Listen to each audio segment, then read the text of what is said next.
Hi friends, chicken gravy எப்படி இருக்குது பார்த்தீங்களா? டேஸ்ட்டும் சூப்பராக இருக்கும். இதில் ஆயில் இல்லை, வெங்காயம் இல்லை, தக்காளி இல்லை, மெயின் ஐட்டம்ஸே இல்லாமல் இது செய்கிறது.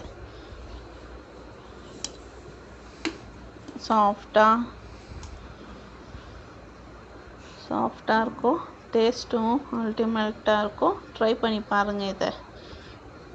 ஓகேங்களா? எப்படி செய்கிறது அந்த போய் பார்க்கலாமா? சரி, இஞ்சி பூண்டு பச்சை மிளகாய் அரைச்சி பேஸ்ட்டாக போடுங்க, ஒரு 3 ஸ்பூனு. தயிர் 1/2 litre. Soya sauce 2 spoon. Chilli powder 2 spoon. தனியா பவுடர் 2 ஸ்பூன். மஞ்சள் பொடி 1 ஸ்பூன்.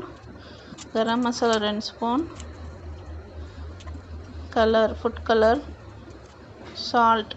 ஃபுட் கலர் வேணாலும் தான் போடுங்க, அப்போ வேண்டாலும் தான் விட்டுருங்க. நல்லா மிக்ஸ் பண்ணிக்கிங்க. சால்ட் இருக்கா செக் பண்ணிக்கிங்க. சால்ட்டு கொஞ்சம் தூக்கலாக இருக்கணும். சிக்கன் 1.5 kg சிக்கனு, அதுக்கு 1/2 லிட்டர் தயிர் எடுத்துங்கிறேன். நல்லா மிக்ஸ் பண்ணிக்கிங்க. நல்லா மிக்ஸ் பண்ணி கொஞ்ச நேரம் அப்படியே வைங்க. மூடி போட்டு வச்சுட்டு ஒரு 2 hour கழித்து அடுப்பில் வைங்க. அப்போ தான் அது கொஞ்சம் நல்லா மசாலாலாம் கொஞ்சம் ஊறும்.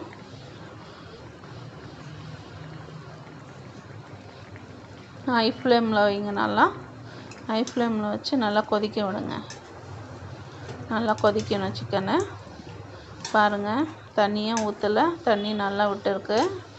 அது தயிரோடது தண்ணி விட்டுருக்கு. எவ்வளோ தண்ணி விட்டுருக்கு பாருங்கள். இதே போதும். நம்ம எண்ணெய் ஊற்றலை, வெங்காயம் தக்காளி போடல. இதே டேஸ்ட்டாக இருக்கும். நல்லா சுண்ட தந்தூரி சிக்கன் ஆகிடும். நீங்கள் கிரேவியாக வேணுமெண்டா கிரேவியாக வச்சுக்கலாம்.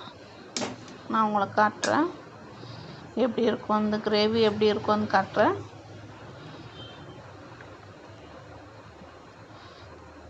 டேஸ்ட்டு மட்டும் சூப்பராக இருக்கும். ட்ரை பண்ண மட்டும் விடாதீங்க.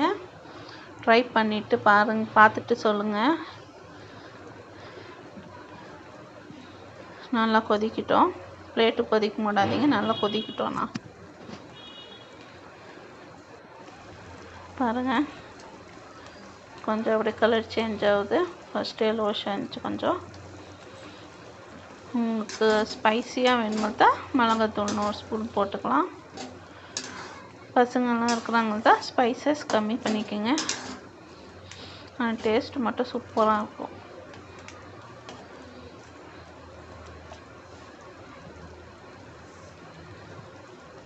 நல்லா கொதிக்குது.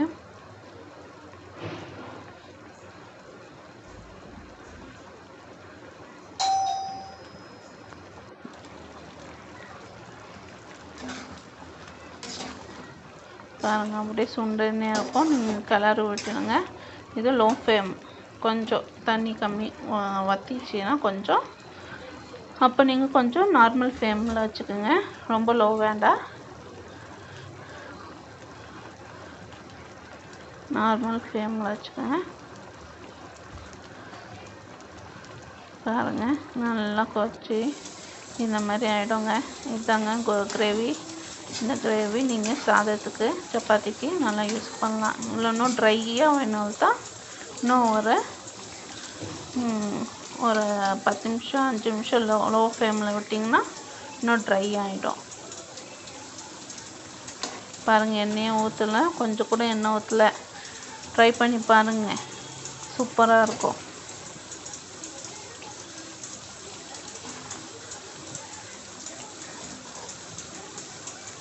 டேஸ்ட் மட்டும் சூப்பராக இருக்கும்.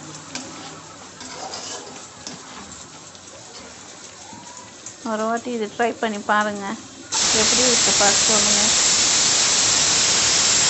இன்னைக்கு நான் சாதம் வச்சுருக்கேன். சப்பாத்தி சூப்பராக இருக்கும், ஆனால் சாதத்தில் இன்னும் நல்லாயிருக்கும். ஸோ சாதம் வச்சுருக்கிறேன்.